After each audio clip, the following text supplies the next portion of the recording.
Assalamualaikum warahmatullahi wabarakatuh. Saya Egy Septiawindahi, mahasiswa PPG dalam jabatan kategori kedua tahun 2022 dari LPTK Muhammadiyah Metro. Pada kesempatan hari ini, Rabu tanggal 14 Desember 2022, saya akan melaksanakan kegiatan praktik pembelajaran untuk memenuhi uji kinerja PPG dalam jabatan kategori 2 tahun 2022. Praktik ini saya laksanakan di kelas 11 MIPA 3 dengan mengambil materi latar belakang Sumpah Pemuda. Nah, model pembelajaran yang saya gunakan adalah model pembelajaran problem-based learning. Nah, untuk lebih jelasnya, berikut adalah video praktik pembelajaran yang saya laksanakan. Assalamualaikum warahmatullahi wabarakatuh. Waalaikumsalam warahmatullahi wabarakatuh. Selamat pagi semuanya. Baik, Ibu. Nah, bagaimana kabarnya hari ini? Baik. Nah, oke, alhamdulillah ya kita hari ini masih bisa bertemu kembali di kelas ini. Nah, untuk melakukan pembelajaran pada hari ini mengenai sejarah. Alhamdulillah kita harus tetap bersyukur. Kemudian kita harus tetap menjaga kesehatan supaya kita bisa selalu fit ya untuk melakukan aktivitas yang setiap hari kita lakukan. Oke, sebelum kita mulai pembelajaran ada baiknya kita berdoa terlebih. Oke, Ihsan, silakan pimpin. Siap, gerak. Beri salam. Assalamualaikum warahmatullahi wabarakatuh. Waalaikumsalam warahmatullahi wabarakatuh. Berdoa mulai.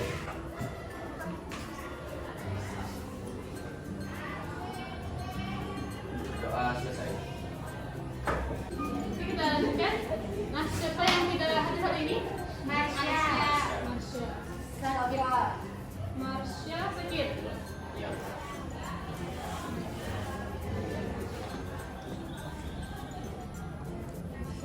Siapa lagi? Safa kemana? Sakit juga. Siapa lagi?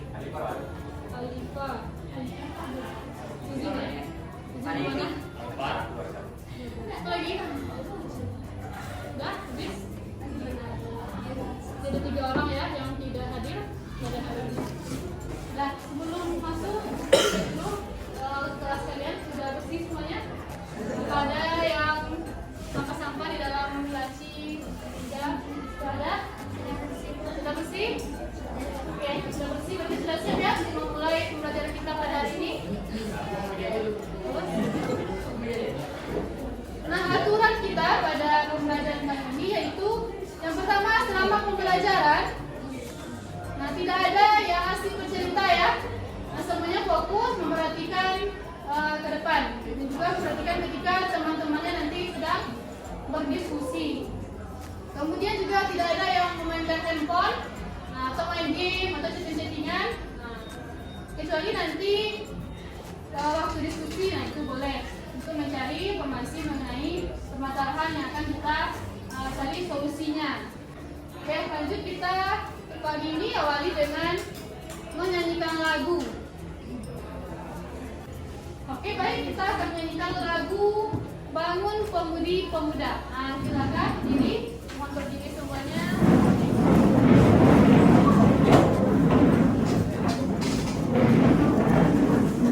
Nah, untuk tangannya dikepal dan dinaikkan seperti ini. Oke, semuanya dikepal. Oke, baik. Baik.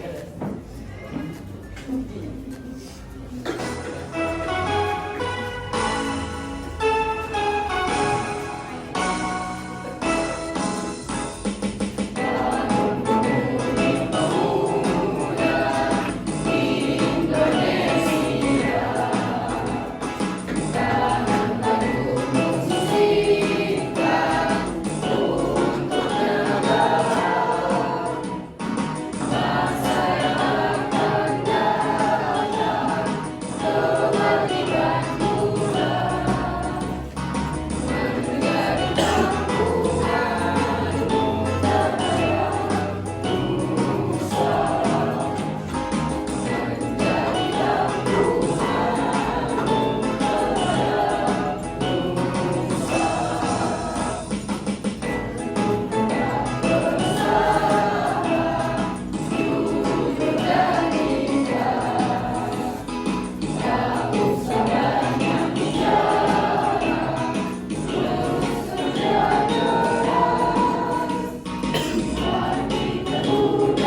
Pemuda itu bukan banyak baperan, tapi banyak bergerak. Iya.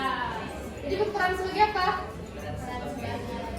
Penerus bangsa. Jadi penerus bangsa. Apa lagi selain itu?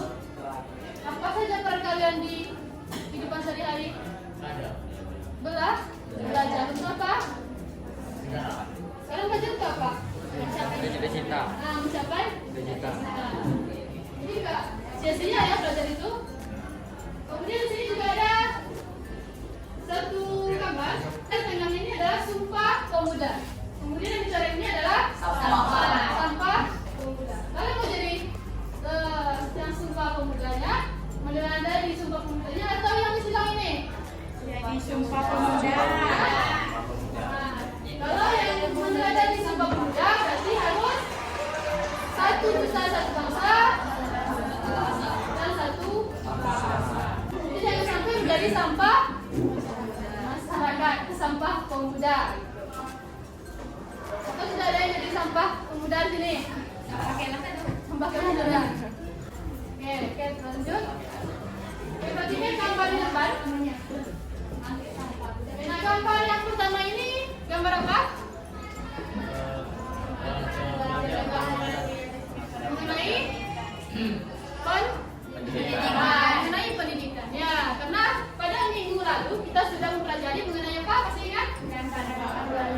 Ya, bagi dampak tolo.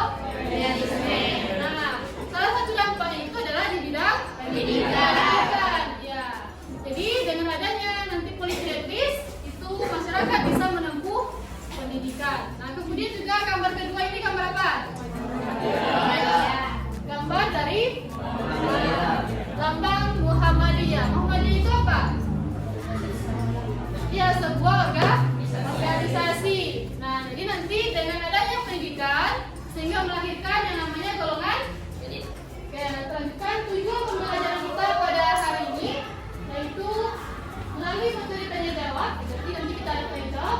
Pesan ini mampu menyelidiki mengenai politik etis sebagai pintu pembuka pendidikan modern yang benar. Atau politik etis ini adalah yang melahirkan nanti golongan elit. Kemudian melalui tanya jawab juga pesan ini mampu menganalisis tumbuhnya kesadaran kebangsaan Indonesia dengan baik. Lalu nanti mampu merincikan mengenai organisasi pergerakan dan tadi mempresentasikan hasil kelompok mengenai permasalahan terkait latar belakang Sumpah Pemuda. Dan kemudian juga di sini KKM-nya seperti biasa itu 70 nama.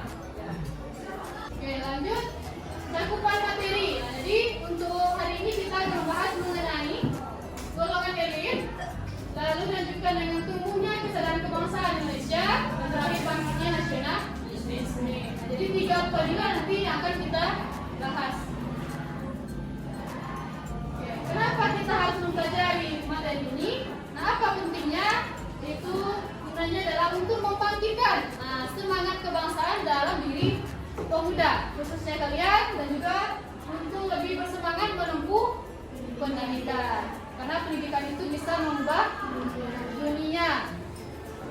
Jadi kalian harus lebih tinggi pendidikannya, tidak hanya berhenti sampai di SMA. Nah, bisa dilanjutkan ke perguruan tinggi. Kemudian garis besar kegiatan kita pada hari ini adalah nanti kita akan melakukan tayangan video. Nah, setelah ditampilkan kalian simak, lalu kalian identifikasi masalah apa yang terdapat dalam video tersebut. Kemudian kalian cari apa sih solusi dari permasalahan yang ada dalam video tersebut. Oke, nah di sini ada gambar. Gambar yang pertama itu adalah mengenai apa? Apa gambar ini? Ya, tentang anak-anak sedang belajar. Nah, apa yang dimaksud dengan golongan elit baru?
ada liberalisme, demokrasi, lagi komunisme, nasionalisme. Nah, jadi faktor-faktor tadi itu dapat menumbuhkan kesadaran kebangsaan di Indonesia. Jadi ada faktor internal dan juga ada eksternal. Nah, ya bagus sekali. Kemudian kita lanjutkan mengenai sini adalah gambar organisasi sedang mengadakan rapat.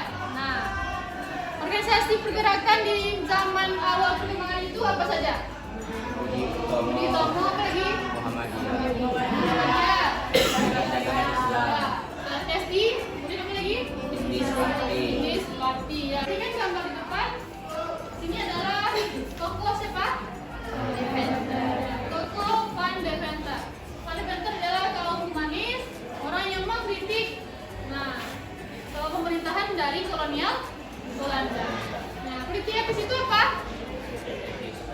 Politik etis adalah politik, iya, balas budi.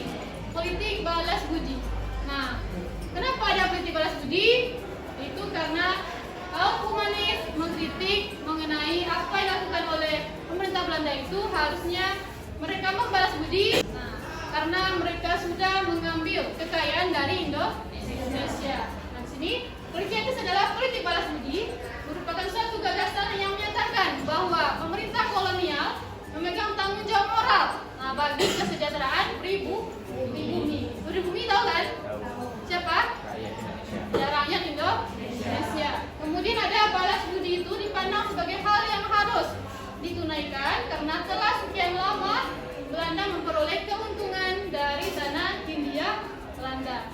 Sedangkan rakyat pribumi boleh dikatakan menderita dan juga tentunya akibat dari yang namanya tanam pasca. Nah, dari politik etis tadi, akhirnya Ratu Wilhelmina yang merupakan Ratu Belanda tadi membuat suatu politik atau membuat suatu kebijakan itu mengenai politik etis. Nah, ada 3 program dari politik etis itu. Yang pertama ada edukasi. Edukasi itu sama dengan pendidikan. Nah, edukasi menyelenggarakan pendidikan dengan memperluas bidang pengajaran dan pendidikan. Kemudian ada irigasi. Nah, kalau irigasi berarti pengairan, membangun dan memperbaiki pengairan dan bendungan untuk keperluan pertanian. Nah, kemudian juga ada migrasi. Kalau migrasi berarti perpindahan. Pindahan penduduk dari daerah yang padat penduduknya dipindahkanlah ke daerah yang jarang penduduknya. Nah, agar penduduk tadi itu lebih merata. Dalam bidang pendidikan itu dengan sistem gaya barat. Nah, kemudian di dalam sistem pendidikan tadi ada yang namanya HIS. Itu sekolah tingkat apa kalau zaman sekarang? SD atau sekolah dasar. Kemudian ada MULO. Nah, MULO ini kalau zaman sekarang setingkat apa? Ya, SMP. Dan AMS setingkat SMA. Di sini ada perbedaan perjuangan sebelum dan sesudah tahun 1908. Nah, sebelum 1908 itu masih dipimpin oleh raja. Nah, contohnya tadi dalam perang Batak, perang Aceh itu masih dipimpin oleh raja atau bangsawan. Kemudian ada memiliki organisasi yang memungkinkan adanya kaderisasi. Contohnya bagaimana? Misalnya organisasi sekolah ada nggak organisasi? Ada. Apa namanya? Ya, OSIS. Kalau nantinya ketua OSISnya sudah tidak menjabat lagi, apakah seluruh anggota OSISnya akan bubar? Nah, berarti digantikan oleh ketua OSIS yang baru. Sudah memilih ketua OSIS? Ada ya? Nah, jadi adanya kaderisasi. Ada ketua OSIS, ada wakil ketua OSIS, ya kan? Oke, lanjut. Ini ada pers membawa kemajuan. Ada yang tahu pers itu apa? Sering mendengar kata pers? Nah, apa itu pers? Apa? Jurnalis ya, berhubungan dengan jurnalis. Jadi pers tadi, lanjutkan ya. Pers itu adalah sarana berpartisipasi dalam gerakan emansipasi, kemudian kemajuan dan pergerakan nasional. Oke, kita lanjutkan ke organisasi masa awal perkembangan. Yang pertama ada Budi Utomo. Nah, dari gambar ini, siapa yang tahu pendiri adalah Sutomo. Diprakarsai oleh siapa? Ini dia, Dr. Wahidin Sudiro. Jadi, Dr. Wahidin ini adalah alumni dari Sofia. Nah, jadi dia pergi ke Sofia, kemudian ketemulah dengan tokoh ini dan menceritakan bahwa perlunya memperluas dan meningkatkan pendidikan bagi bangsa Indonesia untuk meningkatkan derajat bangsa. Dan untuk itu perlu dibentuk suatu organisasi. Kita lanjut ke SI, Syarikat Islam. Nah, Syarikat Islam ini didirikan oleh siapa? Didirikan oleh Salman Rushdie. Nah, dia ini adalah seorang pedagang. Dia pedagang batik di daerah Solo. Dan dia mendirikan yang namanya awalnya itu adalah SDGI. Karena dia pedagang, dia mendirikan organisasi pedagang, Syarikat Dagang Islam. Nah, tujuannya adalah untuk membela pedagang lokal dari ancaman dan dominasi pedagang asing seperti Cina, India, dan juga Arab. Kita lanjutkan. Kronologi masalah beasiswa LPDP yang jadi trending topik di Twitter. Beasiswa Lembaga Pengelola Dana Pendidikan yang merupakan salah satu jenis program kuliah gratis di pemerintah masuk jajaran trending topik Twitter. Lantas, apa yang membuatnya begitu ramai dibahas? Hal tersebut diawali oleh salah satu akun Twitter yang membagikan tangkapan layar pesan WhatsApp. Pesan itu rupanya mengungkap kasus adanya penerima beasiswa LPDP luar negeri yang tidak pulang ke Indonesia sesuai perjanjian. Sebuah testimoni tentang para pengkhianat bangsa, penghisap uang, tulis akun ini dalam utasannya yang sudah viral. Seperti dikutip suara.com Jumat 29 Juli 2022. Dalam tangkapan layar pesan itu, seseorang bercerita bahwa ada banyak penerima beasiswa LPDP yang tidak pulang ke Indonesia dan rela kerja keras di Inggris demi menghindari pajak. Di Inggris ini, banyak banget penerima beasiswa LPDP yang pada nggak balik ke Indonesia, tulis orang itu. Mereka rela loh kerja-kerjaan kasar untuk menghindari pajak, padahal lulusan PhD S2, reason alasannya. Mereka mau sekolahin anaknya gratis karena di sini sekolah sampai SMA gratis kan lanjutnya.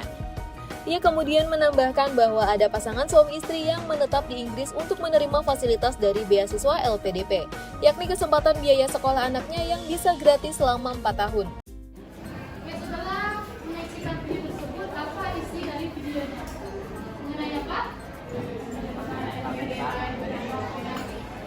Ya, menerima beasiswa LPDP yang tidak pulang ke Indonesia. Tahu kan beasiswa LPDP? Nah, ini beasiswa diberikan oleh negara yang ingin belajar di luar negeri. Nah, itu fasilitasnya dikasih, transportnya dikasih, dan harusnya mereka balik ke Indonesia mengabdi di Indonesia. Nah, sama halnya dengan di zaman dulu, itu orang-orang yang bangsawan itu bisa bersekolah ke luar negeri, seperti ke Belanda. Jadi identifikasi masalah yang pertama itu adalah mengenai mahasiswa LPDP yang tidak pulang ke Indonesia. Oke. Lanjut lagi ke video kedua. Kita beralih ke informasi lainnya, Saudara. Polda Metro Jaya menangkap puluhan anggota Ormas yang terlibat bentrok di Jalan Terusan HR Rasuna Said, Kuningan Barat, Jakarta Selatan pada Senin malam. Dalam bentrokan ini 3 orang mengalami luka. Dalam rekaman video amatir, bentrokan kedua Ormas ini dipicu adanya pemukulan terhadap salah satu anggota Ormas yang sedang melakukan mediasi di lokasi bentrokan. Karena peristiwa itu, 2 Ormas ini saling serang dengan menggunakan batu dan tongkat kayu. Dalam kejadian ini, 3 orang mengalami luka-luka. Kami sengaja tidak menampilkan visual secara utuh karena mengandung unsur kekerasan. Sebanyak 40 anggota Ormas ditangkap petugas Resmob di Treskrimum Polda Metro Jaya saat di lokasi. Diduga peristiwa ini dipicu karena perebutan lahan antara kedua Ormas. Nah, untuk video yang kedua tadi mengenai apa? Ormas yang bentrok ya. Jadi nanti kalian cari penyebab dari masalah tadi apa, udah solusinya bagaimana ya. Oke. Lanjut lagi video yang ketiga.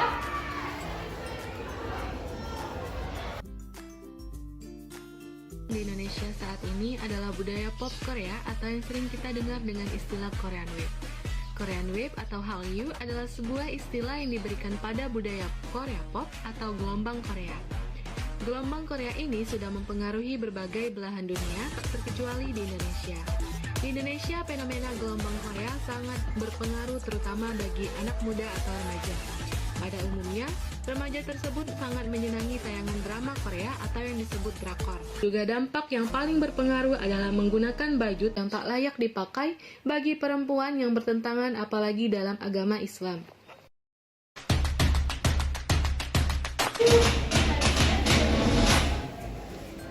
Kita dari video tadi, apa isinya? Remaja Indonesia yang tertarik pada budaya Korea daripada budaya Amerika sendiri. Ya, remaja Indonesia yang lebih tertarik dengan budaya Korea dibandingkan dengan budaya sendiri. Kalian apakah juga seperti itu? Ya? Ya. Kayak Army ini ada yang Army? Nggak ada. Yang pecinta BTS kan? Yang pecinta drakor? Ada. Oke, jadi remaja-remaja sekarang itu banyak yang suka K-pop, kemudian K-drama, karena musim-musimnya enak kan? Dan juga tampan-tampannya enggak? Nah, dan juga ada yang cantik, ada yang tampan. Kalau kita nonton itu pasti kita lihat pemainnya dulu kan? Nah, ganteng enggak? Kalau nggak ganteng ya jadi nonton, ya kan? Nah, untuk membahas dari video keempat video tadi, kita akan bagi menjadi 8 kelompok. Masing-masing kelompok itu ada 4 orang sampai 5 orang. Jadi ada 2 kelompok yang 5 orang kan? Oke, nah untuk kelompok pertama, tadi dari jadi untuk kelompok pertama dari sini menghadap ke belakang 2, 3, 4, 5, 6, 7, 8. Nah, ini nanti untuk masalahnya atau untuk mengidentifikasi masalah dari video yang pertama itu materi dari kelompok 1 dan 2. Video kedua di kelompok 3 dan 4. Kemudian kelompok 5 dan 6 itu video ke 3. Kelompok ke 7 dan 8 video ke 4.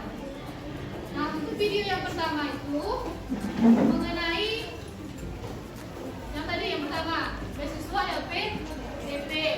Nah, kemudian untuk video yang kedua itu mengenai apa? Yang Korea ya, yang Korea Wave. Kemudian yang video ketiga mengenai apa? First ya. Nah, video ketiga mengenai first. Video keempat mengenai bentrokan ormas. Jadi itu yang kalian akan bahas. Silakan menghadap ke belakang, bagian depan ke belakang. Yang barisan ketiga menghadap ke belakang.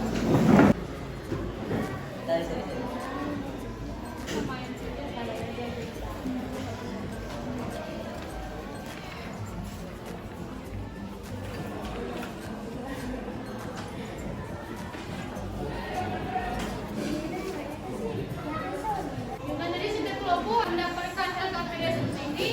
Jadi kalian isi pertanyaan-pertanyaan yang ada di LKPD-nya. Lalu setiap kelompok di sini ada masalahnya atau video yang ditayangkan tadi.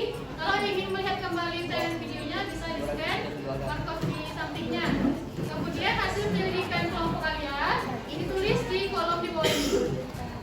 Lalu cari pokoknya solusinya di belakang. Tuliskan di kolom belakang ini. Oke, paham?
presentasi dari setiap kelompok. Nah, semuanya mana ke depan? Kita putar siapa yang akan maju pertama. Kita putar dulu. Kelompok 7 ya. Silakan kelompok 7. Assalamualaikum warahmatullahi wabarakatuh.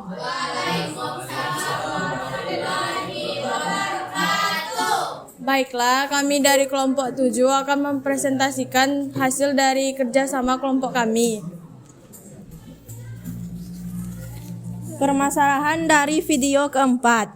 Permasalahannya yaitu bentrok dua ormas di Jalan HR Rasuna Said Kuningan. Penyebab masalah adanya pemukulan terhadap salah satu anggota ormas yang sedang melakukan mediasi perebutan lahan.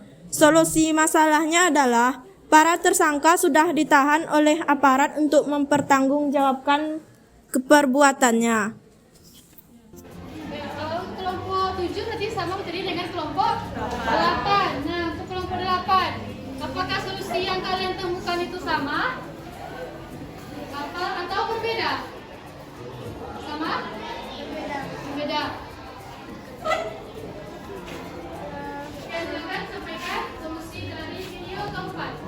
Solusinya, setiap ormas harus memiliki cara-cara yang sifatnya kekeluargaan dalam menyelesaikan permasalahan dan tidak cara kekerasan yang menimbulkan korban.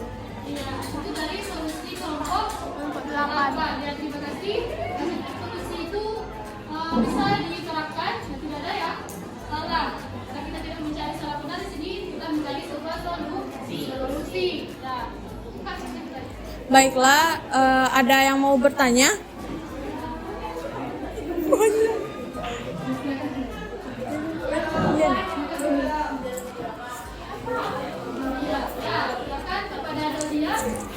Bagaimana cara membangun persatuan antar ormas? ya, untuk sekian Rona, bagaimana membangun persatuan dari ormas-ormasnya? Ya, saya kasih kepada Rona. Baiklah, pertanyaan dari Rona akan dijawab dari rekan saya Nesa. Pertanyaan Rona tadi, bagaimana cara membangun persatuan antar ormas? Menurut kami, dengan cara mengadakan kunjungan silaturahmi dan membuat acara kombinasi dari ormas tersebut. Ya, itu ya Rona. Jadi kita harus sebagai ormas-ormas yang ada itu membuat satu perkumpulan atau berkumpul bersilaturahmi untuk membentuk satu persatuan. Ya, itu oke, terima kasih. Baiklah, itu saja yang dapat kami sampaikan dari kelompok 7. Kami tutup. Sekian, terima kasih. Wassalamualaikum warahmatullahi wabarakatuh. Jadi seharusnya ormas tadi itu harusnya bersatu untuk memajukan Indonesia dan bukannya bentrok, terjadinya perpecah belah.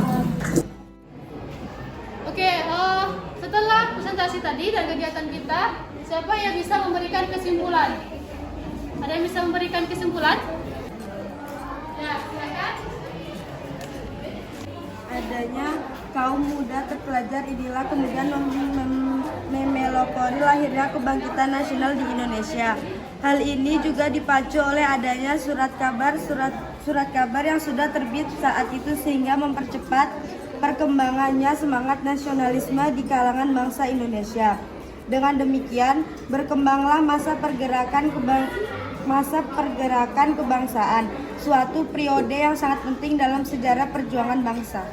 Oke, tadi sudah dia memberikan kesimpulan. Jadi kesimpulan dari materi kita adalah, nah, tadi kita membahas mengenai golongan elit. Nah, jika kita belajar dengan sungguh-sungguh, kita bisa mendapatkan pendidikan yang lebih tinggi. Kemudian juga bisa mengharumkan nama Indonesia. Nah, kemudian juga ada pergerakan nasional, organisasi pergerakan nasional. Tadi ada Budi Utomo, ada Muhammadiyah, ada ya Hizbut Islam, SI, kemudian ada IB. Ya. Oke, untuk evaluasi pembelajaran kali ini di grup Ibu sudah bagikan evaluasinya. Sudah dilihat? Sudah? Silakan dibuka lagi.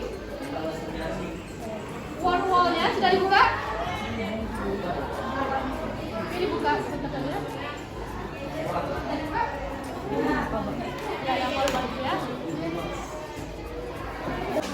Sudah nyambung? Kalau sudah nyambung langsung saja masuk ke halaman. Kemudian dia isi jawab. Ada 10 pertanyaan.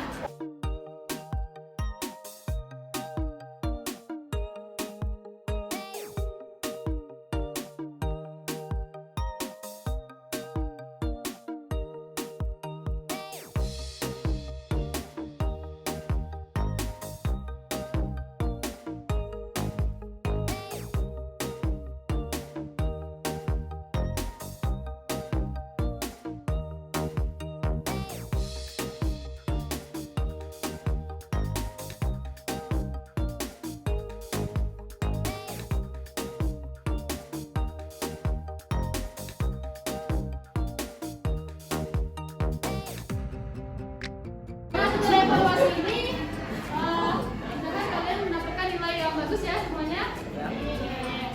Nah, setelah belajar mengenai model PBL tadi, apa yang kalian rasakan gitu? Apa yang kalian rasakan? Tadi sudah saya video dan mencari informasi. Siapa yang mau? Kak Grace? Ya? Setelah belajar menggunakan model PBL, saya merasa belajar menjadi lebih mudah karena materi yang sudah disediakan dan pertanyaan-pertanyaan yang fokus terhadap materi tersebut. Oke, itu ya diskusinya mengenai pembelajaran kita kali ini. Nah, untuk materi minggu depan itu kita akan bahas mengenai pergerakan nasional pada masa radikal dan juga pada masa modern. Oke, nah sampai di sini saja pertemuan kita pada hari ini. Kita akhiri dengan mengucapkan Alhamdulillah.